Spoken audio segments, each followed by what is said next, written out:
Muhammad Yunus on a dangerous path. Opposition fades, Dissent silenced opinion in December 2023, just ahead of the January 2024 election. Professor Ali Riaz wrote a piece titled Bangladesh's Blueprint for Engineering an Election in the Diplomat. It elaborated on how Prime Minister Sheikh Hasina's Awami League created an environment of mock competition to legitimize their victory in the absence of the principal opposition, the Bangladesh Nationalist Party (BNP). The ruling party's strategy is comprised of three elements. First, keeping a united BNP out of the electoral process. Second, peeling off leaders from the BNP into newly minted parties to create an impression that the BNP is fragmenting and its voters have an option in the election. And third, bringing in as many smaller parties as possible to the election, wrote the distinguished professor of political science at Illinois State University and a non-resident senior fellow of the Atlantic Council. Hasina was ousted from power in August 2024. Over the last 9 months, the interim administration led by Dr. Muhammad Yunus followed the same blueprint and more. This time, Professor Riaz was part of the administration as Vice Chairman of the National Consensus Commission and head of the Bangladesh Constitutional Reforms Commission. The student leaders of the July uprising are now divided into at least 3 factions. They speak mostly in one tone.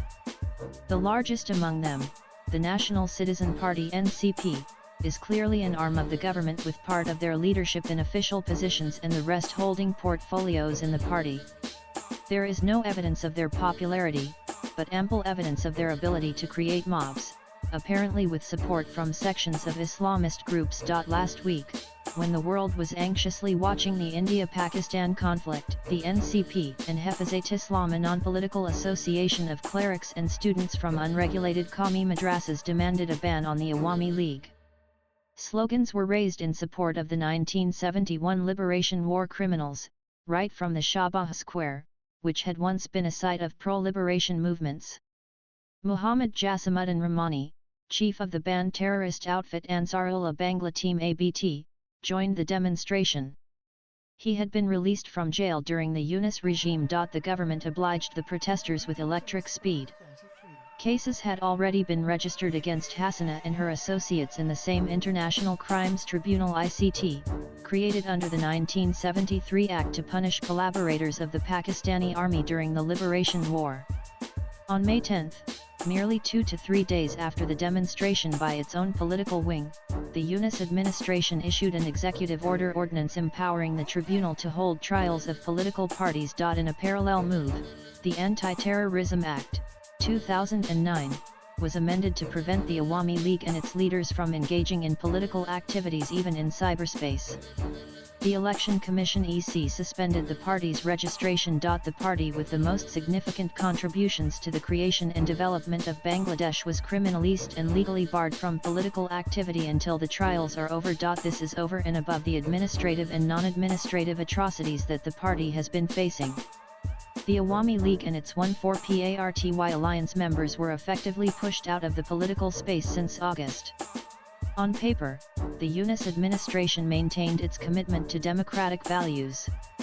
Notably, at a meeting with an international crisis group delegation in March, Dr. Yunus stated that he had no plans to ban the party. The reality was quite the opposite.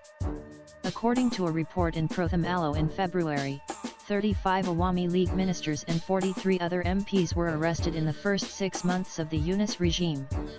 Most of the remaining leaders have fled the country. There is no official communication on the total number of arrests, but unofficial reports say up to 50,000 League activists are in jail. The party that secured 40% of the vote even during its worst times 2001 has been forced to go underground. Human rights activists like Barrister Jyotirmoy Barua, once vocal against the Hasina government, have recently alleged a clampdown on bail provisions and a complete breakdown of the judicial process. Fazlur Rahman, an advisor to the BNP chairperson, admitted in a TV interview that courts operated with relatively greater neutrality under the Awami League. An April 22 report in the Milli Chronicle stated that over 131 lawyers were arrested for alleged connections to the Awami League. Barrister Turan Afraz, a former ICT prosecutor, was jailed. To put things in perspective, over the last 9 months, Awami League activists have been deprived of basic rights that even criminals enjoy in moderately civilized societies, let alone democracies. Now, roughly 4.8 crore core voters of the party are deprived of their political choice. Many believe it is part of a meticulous design, a phrase famously used by Dr. Yunus to describe the July uprising to scoop, not peel out, leaders from the League's extensive grassroots organization. A Truth and Reconciliation Commission is being proposed. It will act as a political washing machine. The first target is to place Awami candidates as independents, under some form of oath, in local elections. Over time, they will be absorbed into the NCP or another party enjoying administrative support. The FAA of democracy will be maintained by allowing entry to a host of new parties. At least 65 parties are awaiting EC registration. The BNP supported the ban on the Awami League and may end up the biggest loser in this maneuver, as Awami converts will face BNP candidates in elections. And that suits the Yunus regime. The BNP was a clear favorite to win after Hassana's ouster, but they did nothing to force Yunus to hold an election. Acting Vice Chairperson Tariq Rahman remains in London despite his acquittal in several cases. Chairperson Khaleda Zia, who is unwell, has just returned from London. The benefit has gone to Yunus and his cohorts. According to the original law, interim governments are to stay for a maximum of 6 months. Yunus promised an election before June, but few in Bangladesh expect one anytime soon. Both the Islamists and the NCP have publicly voiced opposition to elections. And the longer the elections are delayed, the slimmer BNP's chances of winning become. Bangladesh appears to be heading for a textbook implementation of the Minustwo theory, first proposed by the army in 2007 and championed by Drive Yunus Indiana conversations with American diplomats.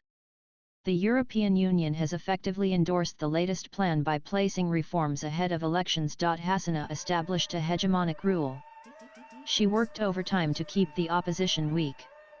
She rigged the 2018 election, in which the BNP participated. She removed the provision for interim governments, and the BNP abstained from elections in protest in both 2014 and 2024. But she never dared to ban the BNP or postpone elections. The democratic world, led by the US, objected to her trials of the Jamaat Islami, which collaborated with the Pakistani army in 1971. They questioned the state of human rights and democracy. Joe Biden administration literally clamped down on her. Swipe left for next video. It is now up to the West to clarify whether and how Bangladesh improved on the scale of democracy and political freedom. Pratim Ranjan Bose is an independent columnist. Views expressed in the above piece are personal and solely that of the author. They do not necessarily reflect NEWS18's views. Latest blogs.